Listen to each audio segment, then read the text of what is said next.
कुसुमाम्बुजाच मणिमय मुकलाढ्याम।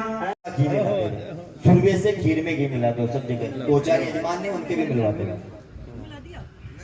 सुरभि से घी मिला दो। ये है श्री सूक्त की ऋचाओं का विशेष मंत्र। कहते हैं कि जो इन धन की कभी कमी नहीं रहती, उसकी कृपा सदा बनी रहती है। और ऐसी माँ लक्ष्मी की कृपा आप सब पे बने। और जब तक ये श्री सूक्त की ऋचाओं से आपकी धर्मपत्नी आहुति नहीं दे देती, तब तक आपको इस यज्ञ का तो अपने पास में रख लेगी और आधा फल आपको दे देगी। बाकी का भाग आपको इसमें से बचा लेना है, आधा भाग इसमें से बचा के रखना है। जात वेदो महालक्ष्मी स्वाहा। ओम ताम जात वेदो लक्ष्मी मनपगामनिम यस्याम हिरण्यकोशानः महालक्ष्मी स्वाहा। ओम अश्वपूर्वां रथमध्याम् अस्ति नाद प्रमोदनीं श्रियं देवी भव्ये श्रीर्मा देवी जुगता महालक्ष्मी स्वाहा। ओम काम चोष्मितां हिरण्य प्राकारां मार्त्वां जलन्तां पद्मवर्णां कामिहोपवेश्रिय महालक्ष्मी स्वाहा। ओम चंद्रां प्रवासां यस्या ज्वलन्तीं श्रियं लोके देवजुष्टामुदारां तां पद्मनीं शरणं लक्ष्मी स्वाहा। ओम आदित्यवर्णे तपसोदिजातो वनस्पति रक्षोतविल्लभ तस्य मणिना सह प्रादुर्भूतस्मिन् राष्ट्रेऽस्मिन् कीर्तनः लक्ष्मीनाशाम्यहम् अभूतिं सम्भूतिं च सर्वां नित्यपुष्टां करीश्वरीं ईश्वरीं सर्वभूतानां कामिं स्वाहा। ओम मनसिकां माकोतिं ओम कर्दमेन प्रजाभूता मयि संभव कर्दम श्रियं वासय मे कुले मातरं पद्ममालिने महालक्ष्मी स्वाहा। ओम आपक्षजन्त स्तिक्तानि चिल्लिकतवस मे गृहे नीच देवीं मातरं श्रियं भासय मे कुले महालक्ष्मी स्वाहा। आरद्रां पुष्करणीं पुष्ट्यम् आरद्राय करणीयष्टिं स्वर्णां हेममालिनीं सूर्यां हिरण्यमयीं लक्ष्मीं जातवेदो महावः महालक्ष्मी स्वाहा। यस्यां हिरण्यं प्रभूत्वं गावो दाशोषवान् विन्देयं पुरुषानः शतं च श्रीकामः सततं जपे महालक्ष्मी स्वाहा। पद्मानने पद्मविद्म पद्मपत्रे पद्मप्रिये पद्मदलालताक्षे विश्वाप्रिये महालक्ष्मी स्वाहा। महालक्ष्मीश्च विद्यात् महालक्ष्मी स्वाहा। श्रीश्च ते लक्ष्मीश्च महोरात्रे पारस्मे नक्षत्राणि रहवमस्तिना जातं एकन्निकानाममैकान सर्वलोकम् इदं नमः। जमीन पे जल छोड़िए सभी यजमान। अनेन होनेन श्री सूक्तोमं प्रियंतां नमः। अब ये साकल्य को और इनको घी को एक जगह कर देगा। आरती की व्यवस्था करवा लें सभी यजमान अपने एक लाइन में स्थान पे खड़े होंगे, एक लाइन बनाएंगे, एक साथ नहीं होंगे, इनको व्यवस्थित खड़ा करें। पीछे मेन गेट पे कोई खड़ा ना। हाँ जी, कहाँ है वो मीडिया वाले? आगे आ जाओ, थोड़ा आगे आ जाओ, 5 मिनट दे देता हूँ। इनको कुछ लपेट देते ना वो मीडिया वालों का।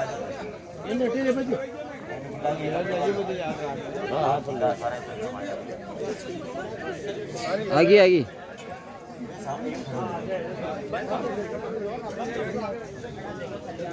पंडित जी, 2 पिपरदन देवदत्त जी, इनको व्यवस्थित खड़ा करो। उत्तर मुख खड़ा कराओ सत्यनारायण जी।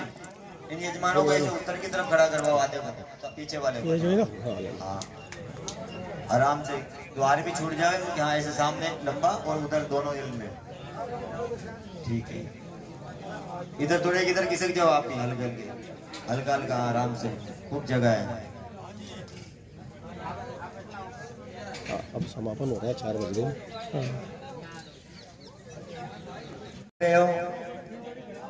ये महायज्ञ विश्व के कल्याण के लिए, रक्षार्थ के लिए, जन कल्याण की भावना से ये महायज्ञ हो रहा है।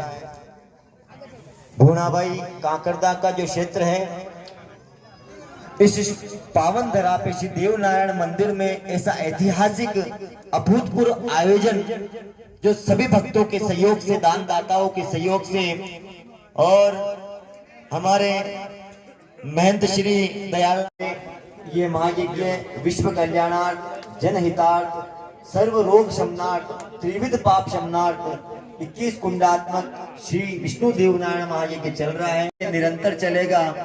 उसका आज तीसरा दिन है और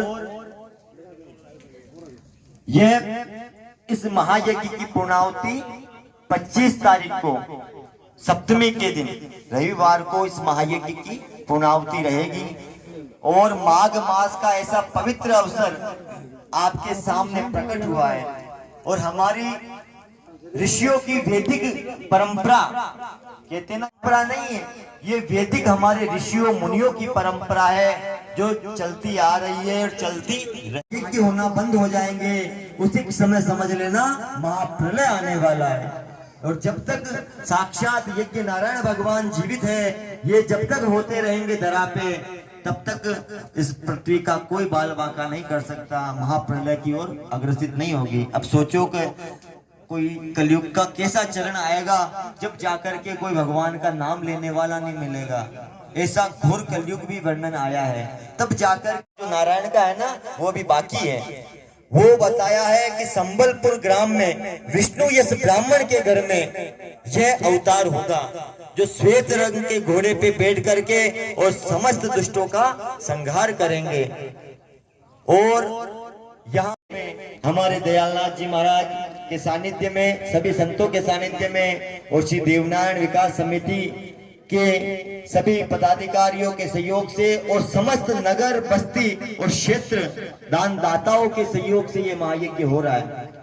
हमारे कुछ स्थायी यजमान, प्रधान यजमान जो नित्य बेट से ये लगा रहे हैं, इस भूमि को, इस धरा को और पूरे वायुमंडल को आप शुद्ध कर रहे हैं।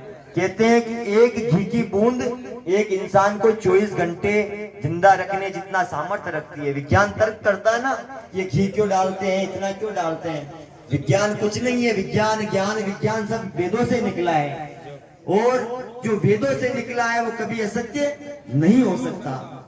एक जीवित रख देता है, इतना ऑक्सीजन आता है। तो यहाँ तो आप देख रहे हो घी क्या भगवान की आहुतियां बड़े प्रेम से चल रही है। और जो साकल्य दे रहे हो ना, इस साकल्य में नाना प्रकार की सर्वौषधियां है, इतनी सर्वौषधियां है। तो बता रहे हैं ना, ये ऐसा मार्ग है कि कभी पीछे मुड़। आरती मेवराम से आरती में श्री को रोटी वाले आरती के अंदर पास आरती के अंदर उपस्थित खड़े हो जाए। अब आज महायज्ञ चल रहा है जो जन कल्याण के लिए और सभी जीवों का हितीकरण लिए ये सभी कार्य कर रहे हैं भक्तगण, जो जीवन उद्धार करने के लिए। और ये हमारा हिंदू धर्म संस्कृति के अनुसार ये महायज्ञ का काम चल रहा है देवनानी का। और भगवान की यह प्राण प्रतिष्ठा भी 25 तारीख को होगी और ये सभी भक्तों के द्वारा चल रहा है अच्छा काम। और हमारी सभी वातावरण हमारे पंडित जी समझा देगा। मेरा महंत दयालनाथ पुष्कर, मेरे द्वारा ये काम हो रहा है भक्तों के द्वारा, भगवान का ये यज्ञ का काम है। Thank you. तारीख माघ की प्रतिपदा से प्रारंभ हो गया था, जो बड़े विशाल भव्य जल मंगल कलश यात्रा के साथ यहाँ पहुंचा, जिसमें मूर्धन्य संत महापुरुष भी उपस्थित रहे और बड़ी दिव्य सुंदर झांकी नगर भ्रमण करती हुई यहाँ यज्ञ स्थली तक आई। उसी के साथ ही ये महायज्ञ और श्रीमद् भागवत कथा प्रारंभ हो गई। यह महायज्ञ विश्व कल्याणार्थ, जनहितार्थ, सर्व रोग शमनार्थ और तीनों पापों के शमनार्थ, आदि देहिक आदि भौतिक जो त्रिविध पाप हैं उनके शमनार्थ ये महायज्ञ हो रहा है। इस महायज्ञ में इसका 21 कुंडात्मक श्री विष्णु देव नारायण महायज्ञ के नाम से ये महायज्ञ चल रहा है, जो 25 तारीख तक चलेगा। इसमें मूर्ति प्रतिष्ठा का भी आयोजन होगा, जो बीच में बसंत पंचमी का एक सर्वार्थ सिद्धि योग है 23 तारीख को मूर्ति प्रतिष्ठा भी होगी और 25 तारीख को इस महायज्ञ की पूर्णाहुति हो जाएगी। इसका जो उद्देश्य है, ये पुष्कर के महंत श्री दयालनाथ जी महाराज के सानिध्य में ये महायज्ञ चल रहा है।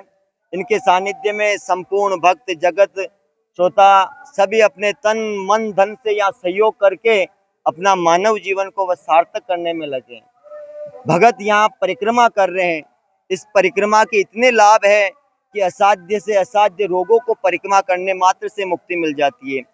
नाना प्रकार की बाधाएं, ऊपरी हवाएं, नाना प्रकार के आप देख रहे हो कि आज लोगों को धर्म के नाम पे भ्रमित किया जा रहा है। धर्म को एक नया ही मोड़ दे करके नया नाम दिया जा रहा है।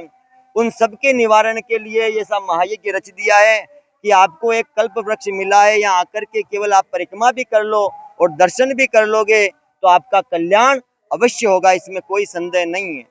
रही बात ये महायज्ञ, ये हमारी नहीं, ये ऋषियों मुनियों की परंपरा चली आ रही है। हम इस ऋषियों मुनियों की परंपरा को आज हम सनातनी जीवित रख रखे हैं ताकि आने वाली पीढ़ी भी सुखमय हो जाए, पूरे वातावरण इससे शुद्ध हो जाए, पूरा भूमंडल इससे शुद्ध हो जाए। इस कामना से ये महायज्ञ चल रहा है। मैं इस यज्ञ का यज्ञाचार्य पंडित रविदास जोशी भावता इस यज्ञ को संपन्न करा रहा हूँ और समस्त ये भक्त महापुरुष इसमें लगे हैं। हमारे मेवाराम जी जो निर्वित यहाँ के पुजारी भी है और तन मन धन से यहाँ लग करके और फलहार लेकर के चप्पल होकर के यहाँ संकल्प ले रखा है कि मैं इस महायज्ञ को संपन्न कराऊंगा, तो इनका भी भगवान सुन रहा है और सभी भक्तों के सहयोग से ये यज्ञ चल रहा है। बोली देवनारायण भगवान की जय हो। आयोजन 19/1/2026 से आरंभ होके 25/1/2026 को समापन होगा, जिसमें नाना प्रकार के धर्म कार्य किए जा रहे हैं। महायज्ञ का आयोजन से एक हिंदू समाज और एक हिंदू समाज का कल्याण और धार्मिक आस्था बढ़ने के कारण किया जा रहा है। और पिछले कई सालों से हमारे मेवाराम जी महाराज की बहुत ज़्यादा इच्छा थी कि यहाँ कोई बहुत बड़ा यज्ञ हो। तो उन्होंने एक प्रण लिया था कि जब तक यज्ञ नहीं होगा तब तक मैं जूते चप्पल नहीं पहनूंगा, और वो आज तक काफ़ी समय से जूते चप्पल नहीं पहन रहे हैं, ना भोजन करते हैं। और 23 तारीख को मूर्ति स्थापना होगी और बोनाबाई काकरिया में ये कार्यक्रम स्थापित हो रहा है। ओम प्रकाश गुजर।